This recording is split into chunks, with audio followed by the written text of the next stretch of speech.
So those who voted for it feel politically trapped by the pressure back home that if they don't vote for it, they're going to be in big political trouble, even though they may know deep down in their heart that the right vote is, this vote is outrageous, and this is the reason we're in debt, and this is why we're going into bankruptcy. This is the reason our dollar is crashing. But that is the political reality. So it passed really overwhelmingly so. But it would be expected. But this is the reason. Now, whose fault is this?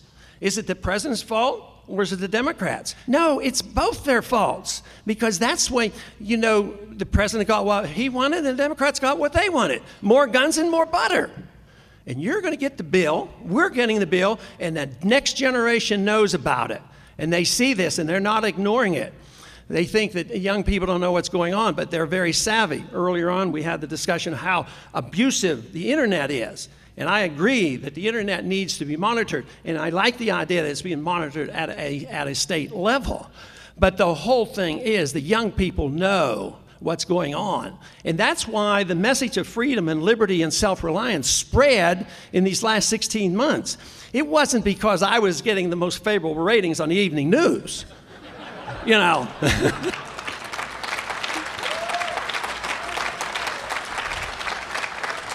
I remember early on, I didn't understand all that went on the internet. I used the computer, but I wasn't completely savvy with meetup groups and Facebooks and all the things that go on. But all of a sudden, I found out that we had no control of the campaign. You know, it was very laissez-faire. And all of a sudden, we had 1,700 meetup groups organized on their own. So, well, we communicated, and we said, well, we have a contest, see which group can raise the most money. And lo and behold, they did, and they raised a lot of money, and Philadelphia won it. So we agreed to go up there. The winner would have a rally, so we went up there in front of Independence Hall. We had a rally of 5,000 people, and this was early on in the campaign. I mean, I bet you didn't even know about that. It certainly wasn't on in the New York Times or Wall Street Journal or any place. But let me tell you, even if early on, if Obama would have had one there, it had been on the front page, but we had no coverage whatsoever. So,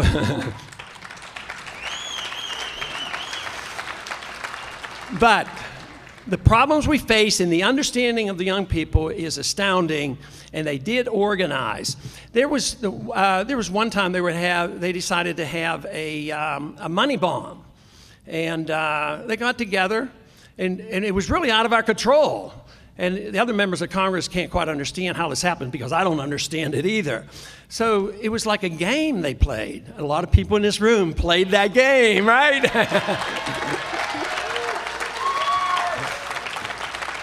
And in that 24-hour period, they raised $6 million, broke all kinds of records.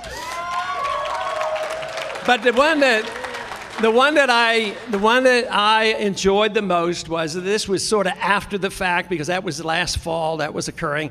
But my wife and I celebrated our 51st wedding anniversary on February 1st of this year. Somehow or another, that information got out. You know, nothing's secret on the internet anymore. And there are good things on the internet, of course. But they said, well, let's help Ron and Carol celebrate their 51st anniversary. Let's all send in $51. They raised over $1 million in one day for our campaign just to help celebrate. So it was a wonderful experience, and I like to think of it all as positive. Now, a lot of our supporters are going to be disappointed because of our lack of ability to participate at the National Convention. We will have delegates, but we have a small number of delegates. I've encouraged them to go, to participate. And I want to really thank you for allowing our delegates and the recognition that they've had to be able to come and be at this convention.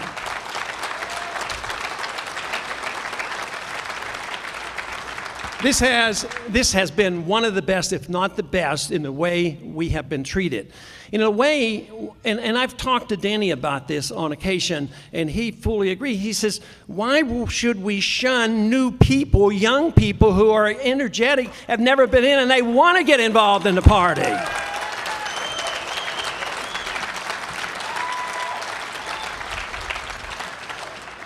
So it has been a wonderful experience for me, and it's been very positive, and now I am much more optimistic.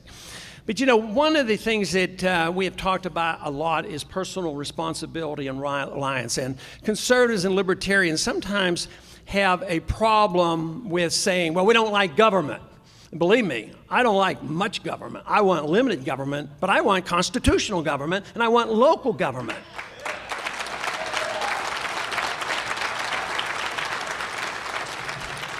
But so many other people, if you say that in a careless manner, they think that you believe in anarchy and there should be no supervision.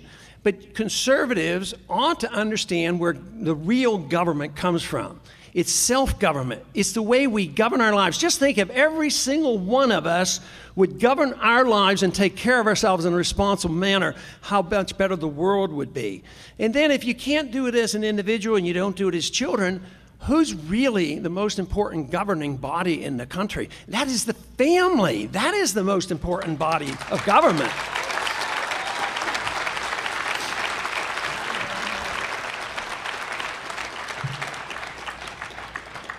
And this is the reason that we've gotten into so much trouble, is we've drifted from the family. There's been two reasons. Government has taken over some of the family function. At the same time, the family has been breaking down. We used to produce these statistics and say, you know, the minority family has broken down. And Moynihan wrote about that 20, 30, 40 years ago. But now, the white families are breaking down too. So that is a problem, and the government's always there to take over. But believe me, it is not just a political problem. It's also a moral problem, and the integrity of the family, a basic understanding of where our rights come from. This idea that the government's there to take care of us and protect us and give us our rights. Our right to our life and to our liberty comes from our Creator, not from our government.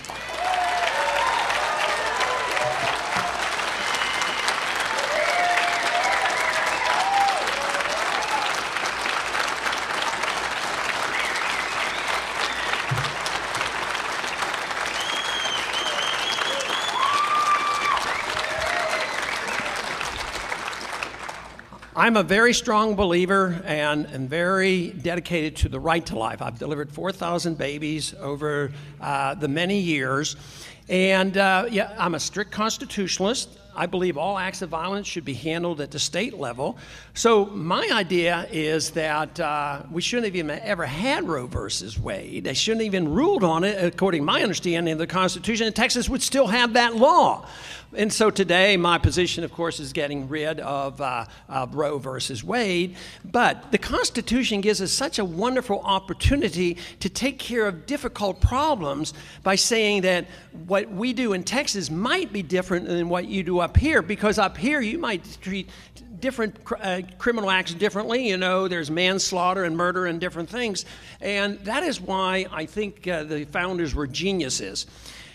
When we look at the crowds at the rallies during the campaign, one thing is they are very diverse. There's no doubt about it, and I'm proud of the fact that they come from all walks of life and all races and all ages.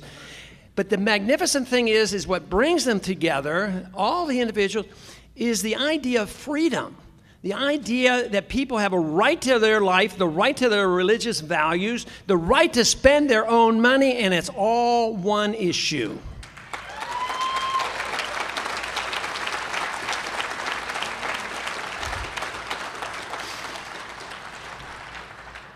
About 100 years ago or so, for some reason or another, this country strayed on the understanding of what freedom was all about. That one group could defend economic liberty, but not personal liberty. Another group would defend personal liberty, but not economic liberty.